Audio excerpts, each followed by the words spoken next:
All right, we'll go ahead and get started. So thanks so much everyone for being here.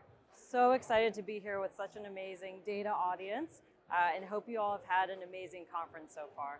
So today what we're gonna dive into is we're really at an inflection point.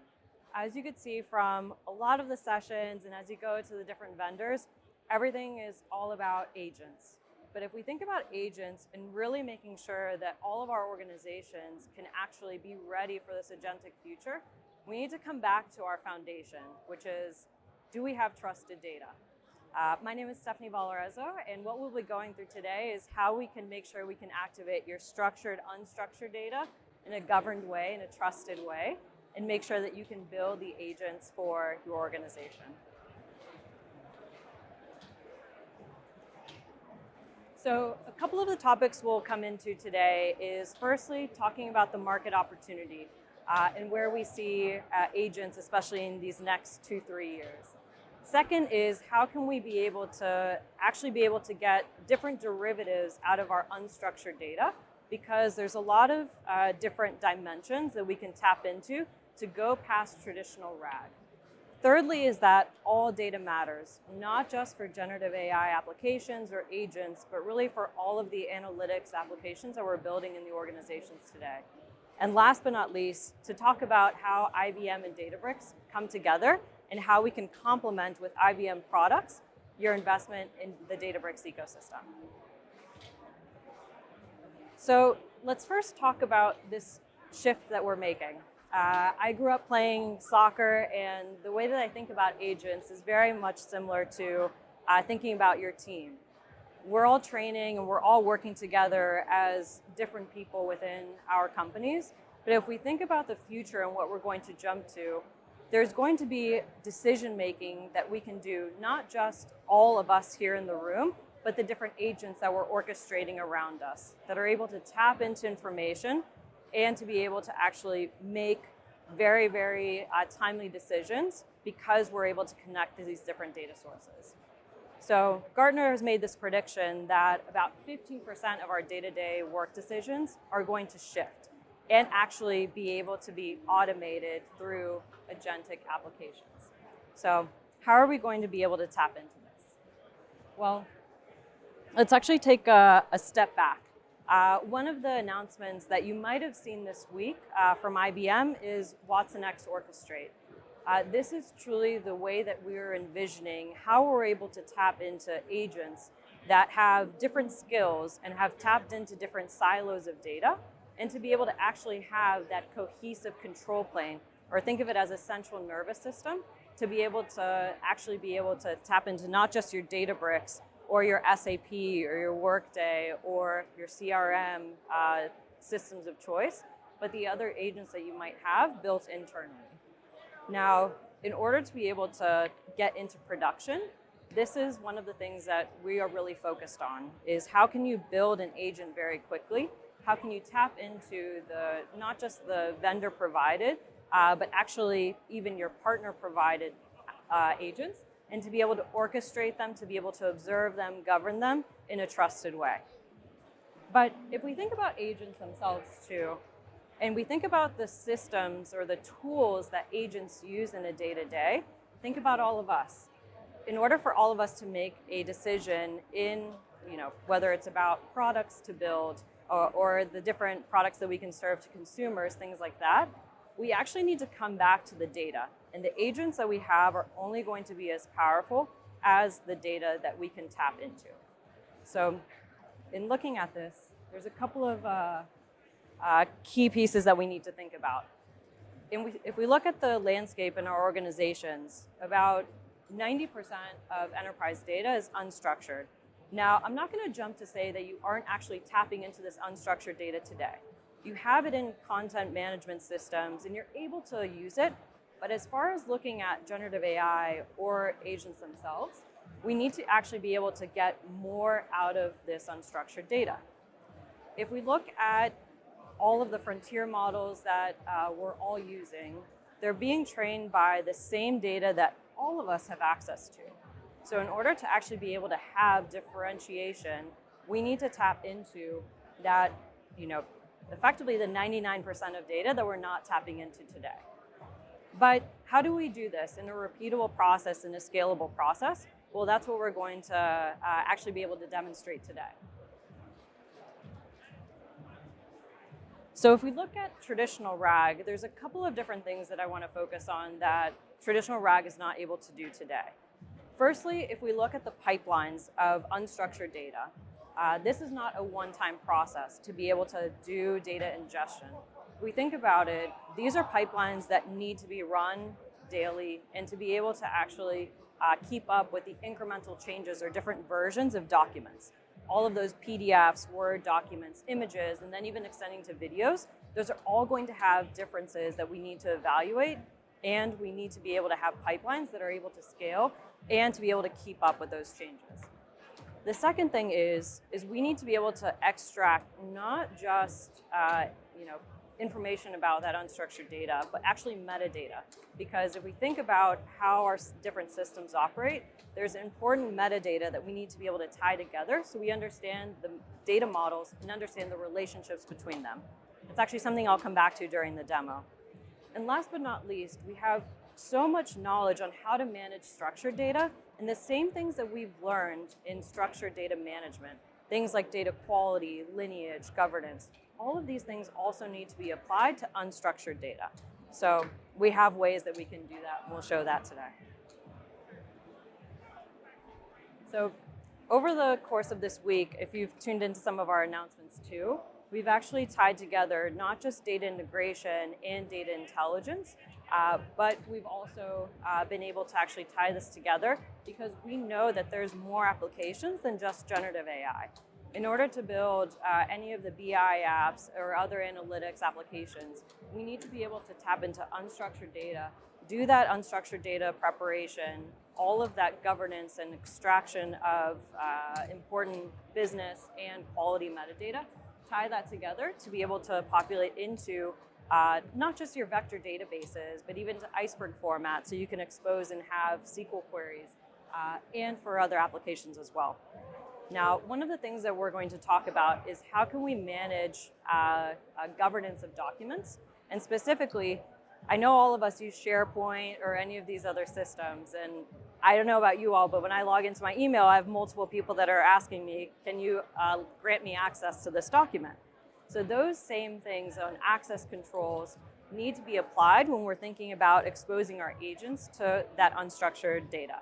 So that's something that you'll see across the entire life cycle, is we need to be able to apply those access control policies same way that we do for agents as we do for people.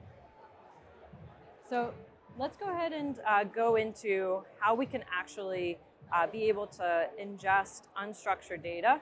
And I want to draw your attention to two different things. One is that we're able to create embeddings for a vector database. But the second is we need to be able to extract another structured derivative because there's certain things that traditional RAG is not able to do. So things like being able to do computations. These are things that we can supplement traditional RAG, and we'll be able to show that as well. On the previous slide, you'll see that we can improve accuracy by 40% for agents. And that's really because we're able to tap into these different dimensions that can exist within unstructured data. So let's go ahead and jump in. So first things first is we need to be able to connect to different sources, be it any content management system. In this case, you'll see Box, but think of SharePoint, FileNet, OneDrive, etc. So you need to have a body of connectors to be able to tap into these different sources. Secondly is, as I mentioned, there's very important things from access control that needs to permeate as you actually tap into those connectors. So that's something that we're able to do. Next, we have a number of different operators that are actually able to do things like entity extraction, actually narrowing down the corpus of knowledge to remove things like hate, abuse, and profanity, to remove PII.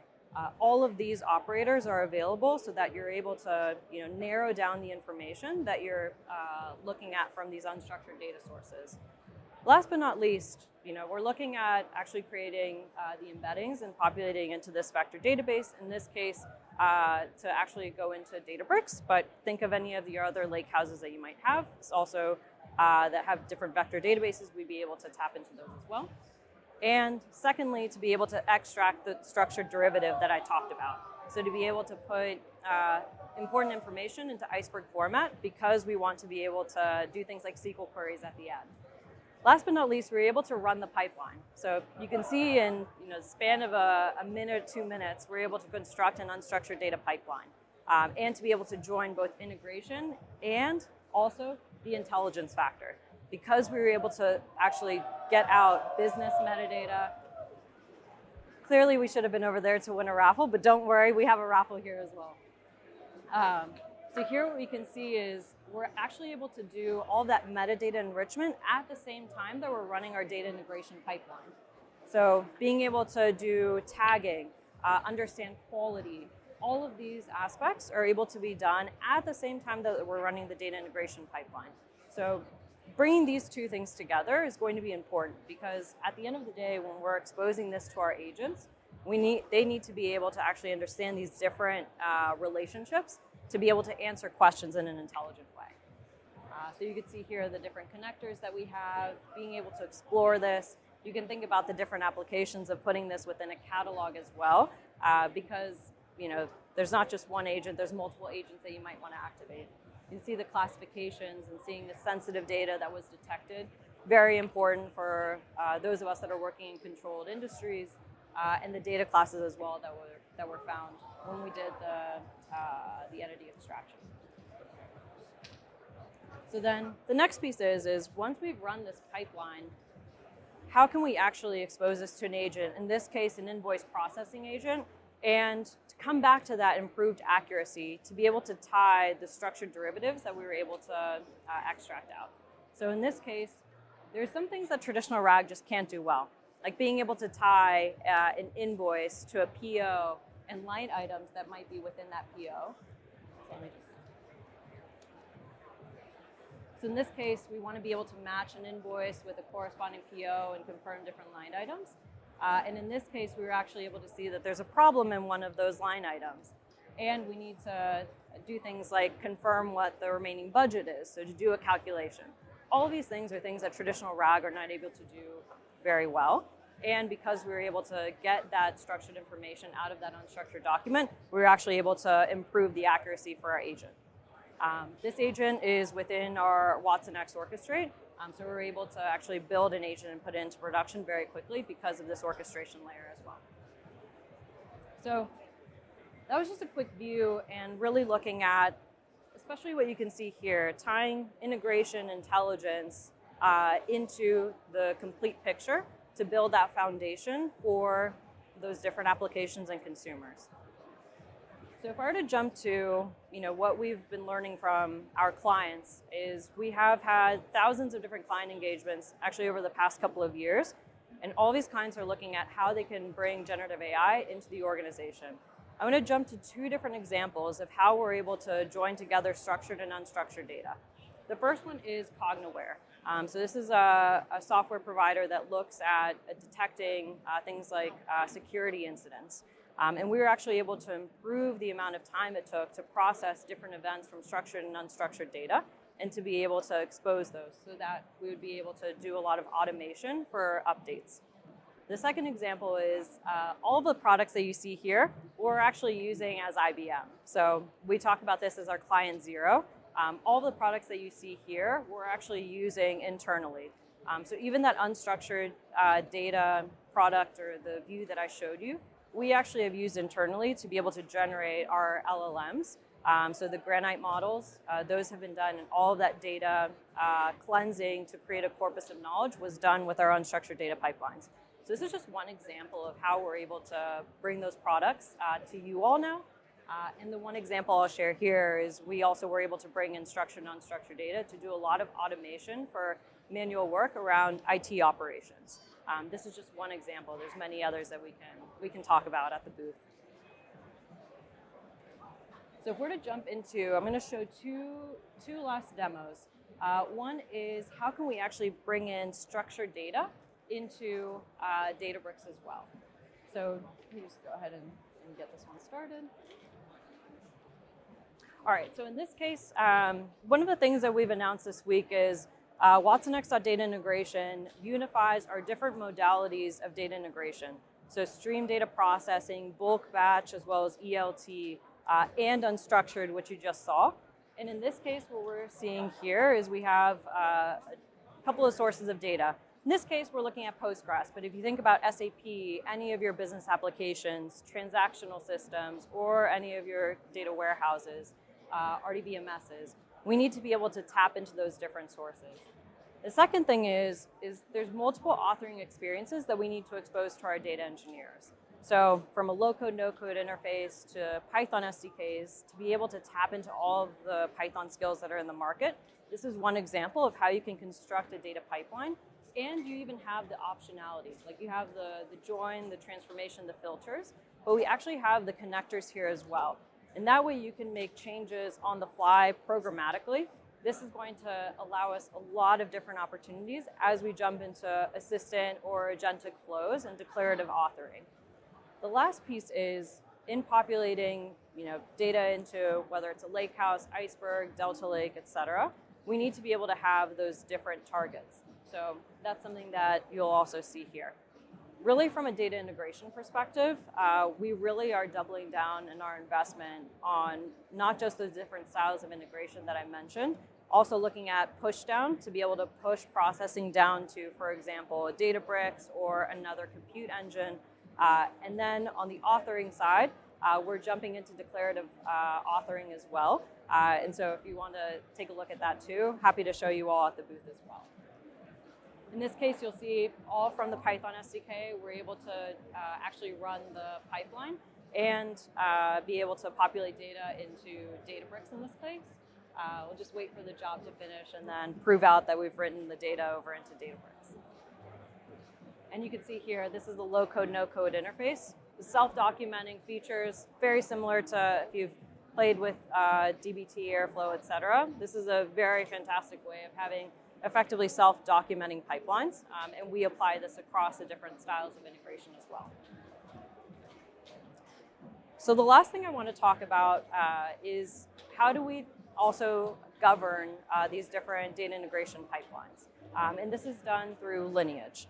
Lineage is very important because not just for data engineers that need to do things like impact analysis, but for example, if you need to do regulatory reporting and you need to, for example, in financials, to be able to prove different data elements and what exactly transformations were used and which sources were used to populate those different data targets, this is where lineage comes into play. And we've made a significant investment in being able to tie different metadata to do metadata stitching from not just sources, like Databricks, but really even extending as far left as possible to source systems. And once the data's in Databricks, even past there. So going into, for example, if you have a consumption layer, data products, reports in whether it's Tableau, Power BI, any of your different reporting tools, you need to have that end-to-end flow. And here you can see, even down to the integration layer, what were the different transformations. And this is actually tying back to that pipeline that we just saw, that you were able to see the lineage from end to end. So with that, I just want to share with you all the wedding cake, if you will, of the different capabilities and the ways that we're helping our clients, especially Databricks clients. We have an entire set of different capabilities from the data layer to actually being able to build your AI applications and to orchestrate agents, not just the ones that you've built via the IBM tooling, but all of the other agents wherever they might exist. This is extremely critical. Being able to play in a hybrid ecosystem is important because you all have existing investments already in your data platform. My biggest message to you all today is you have, wherever you are on your journey to adopting agents, you're at a fantastic spot. Continue doing what you're doing, and we're here to help you in that journey. So last but not least, I'll point you all to, we're actually going to have a raffle here at the end, so make sure you have a ticket.